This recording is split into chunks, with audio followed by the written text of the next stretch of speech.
Building a great credit score is incredibly important, but what is the average credit score by age? How about by geographic location or income level? And more importantly, how do you compare to those averages? Well, today, let's find out. All right, let's jump right into it.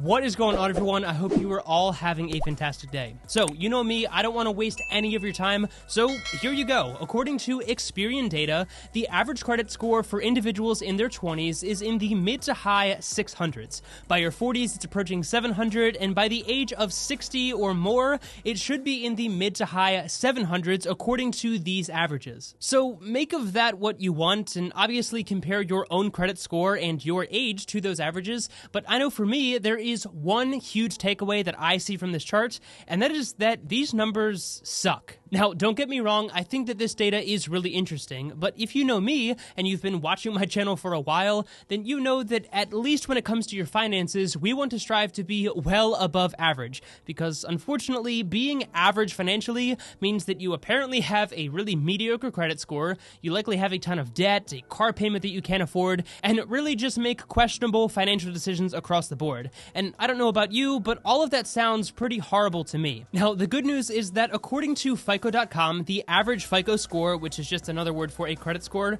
has been climbing steadily since the 2008 recession here in the US. And that makes a lot of sense considering a lot of people were misusing their credit in that situation, and they got burned really badly as a result. But one last jarring piece of data from this study that leaves me scratching my head is there is a direct correlation between income level and average credit score. For example, WalletHub found that if you make $30,000 per year or less, the average score was around 590, whereas if you made between $50,000 and $75,000 per year, your score was in the low to mid 700s on average. Now, in some regard, that does make sense because those who have more disposable income are more likely to get approved for lines of credit, including things like a mortgage. They're able to secure lower rates because they have a higher credit score, and all of those factors only continue to increase their credit score. But I refuse to subscribe to the belief that your age or your income level or really any other demographic or economic trait about you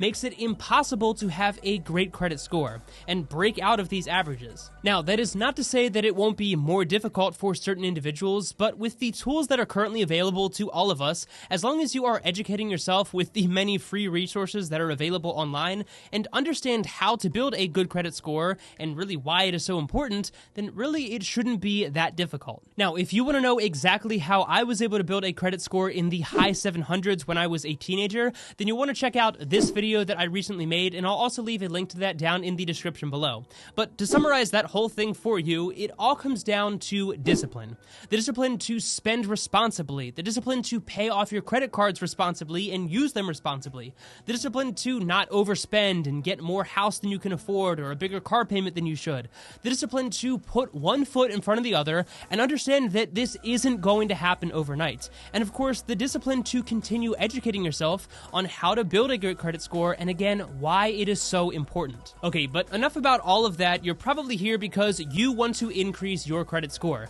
meaning you likely fall into one of three categories. First, you either have no credit at all and you haven't started building your credit score, meaning you're starting from zero. You may also have poor or damaged credit because of a lack of discipline in the past, and therefore you are trying to rebuild your credit score. Or you fall into the third category, which is that you currently have a decent credit score or maybe even an excellent credit score, but you want to continue to increase that factor. So if you fall under the first category, the solution is really simple in my opinion. Go get the Discover It credit card, which is completely free. Use it for your regular everyday purchases just like you would with a debit card, and then set up autopay just in case you forget, but also make sure that you are manually going in and paying off that card before your statement arrives every single month. And as long as you can do that for several months, your credit score will likely be 700 plus in no time. This is exactly what I did when I turned 18, and without any other lines of credit, meaning no student loans, no car loans or payments,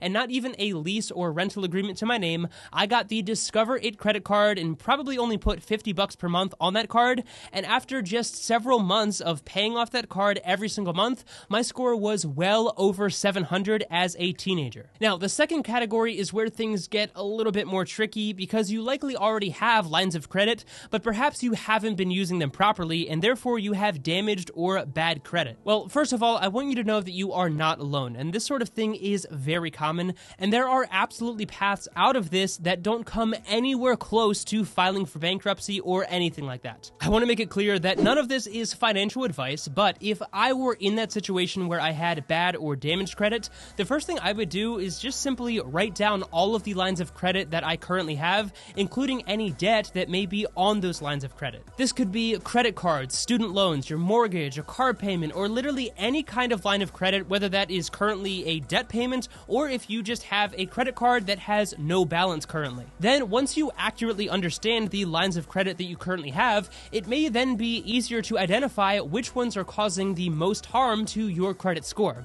This would also be a great time to download a free app like Credit Karma or Credit Sesame, which will give you a detailed breakdown of exactly what factors are hurting your credit score and, more importantly, how to fix it. Now, the solution to this problem of poor or damaged credit is going to vary from one situation to another, but a general recommendation that I would make is actually looking into what's called a credit builder product. Now, we've looked at a few of these here on the channel, but essentially this is something that allows you to build your credit score without the possibility of accruing debts or interest payments, because you basically have to prepay the credit card before you spend money on it. The most popular credit builder product right now is by far the Chime credit builder, so definitely check out the full review on that product that I have made if you want some more information. But I have heard testimonials from people in the comment sections of my videos saying that they increased their credit score by several hundred points just by using a credit builder product. Now, again, this isn't going to happen overnight, and if you have damaged credit, then you might have things like hard inquiries,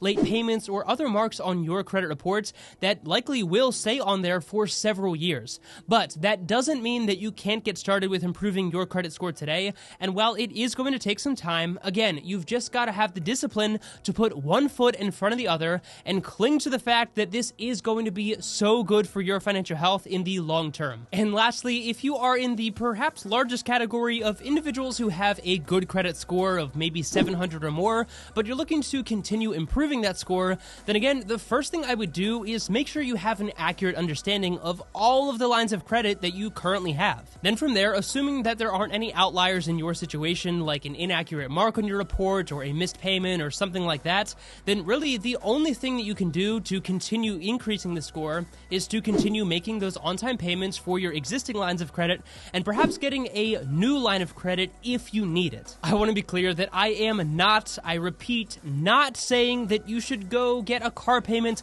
just because Brendan from Magnified Money told me that I need another line of credit. That would be really dumb for a lot of reasons, but if you currently only have maybe one credit card and maybe a mortgage or some other line of credit, then it might be time to start looking into a new credit card that'll give you cash back and rewards in a different category. For example, I have and love my American Express Gold card, which is great for products like food and dining, but I've been looking for an alternative option that is specifically designed for travel benefits. And not only will that open up a new category of rewards, but it will also help increase my credit score in the long term. Remember that opening a line of credit does sometimes mean that there will be a short-term dip in your credit score, but in the long term, this is going to increase the total available credit to you. It's going to increase the total lines of credit that you have, and in the long term, this is all going to be good for your average credit score. So I know that that was a very long-winded response to a very simple video title, but I guess the point I'm trying to make here is that it's really not that difficult to be above average financially. I don't fully understand the process of this particular study, but there is no reason why it should take 30 or 40 years